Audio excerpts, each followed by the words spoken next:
In their quest for eternal life, customers like Didi Bastet weren't only buried here, they were also mummified.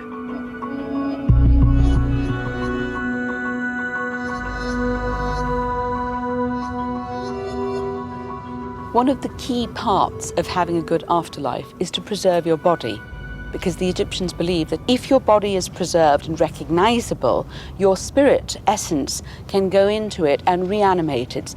And mummification was key to that because that made your body well preserved. From written records, we know that Egyptian embalmers could take as long as 70 days to produce a finished mummy. Much less, though, is known about where mummification took place.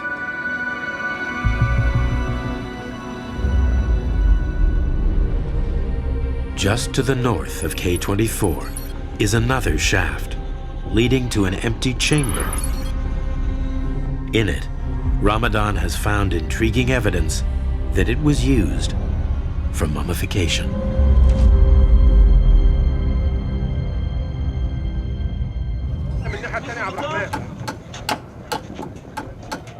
Hey.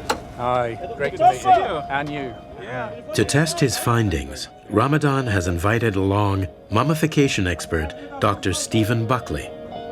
We're going to put a climbing harness on for you. Okay. So it's just like putting on a pair of pants, really. 1 foot in each leg loop.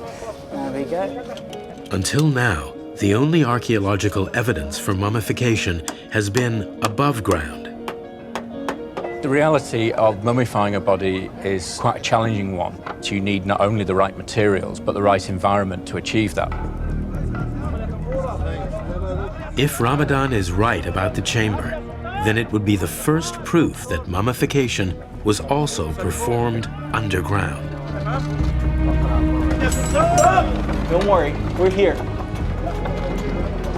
Almost there. Good. Yes, good. Good. Yeah. Okay. So, Brilliant. yeah.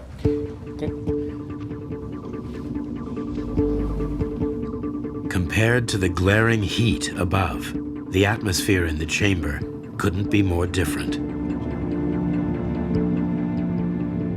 That's what you notice straight away, that it's a lot cooler, and that airflow as well. Very different to up there. This corridor, this is what brings fresh air and keeps the air moving all the time inside this place. That's exactly what you need for successful mummification. Bodies can start to decompose relatively quickly. So a special space with airflow would have been the perfect place for mummification. And there's another clue that this air-conditioned chamber might have been used for mummification. The interesting thing that I've noticed here is that large vessel. First, it's in the corner. Second, there is a wall that's built around it. Third is traces of charcoal burning on the side right here. I can see that, yeah. So I'm thinking this is a large incense burner. I agree with you completely. You need a cool, ventilated space for mummification. That's vital. But you've still then got the biggest killer for mummification, which are insects. So the way to actually deal with them is to burn incense. So the coolness, the ventilation, combined with this as an incense burner would mean that it would be the perfect environment. I have one last thing to show you, that this lid cut in the bedrock, it's occupying the entire space of the eastern wall, but the back of it, there's a small channel that runs on the side right here, and then runs on the floor, and you could see it all around. From studying the contents of canopic jars like Didi Bastet's, we know that one of the key stages of mummification was the removal of major organs, like the intestines, liver, and lungs. This ensured that the body didn't rot from within.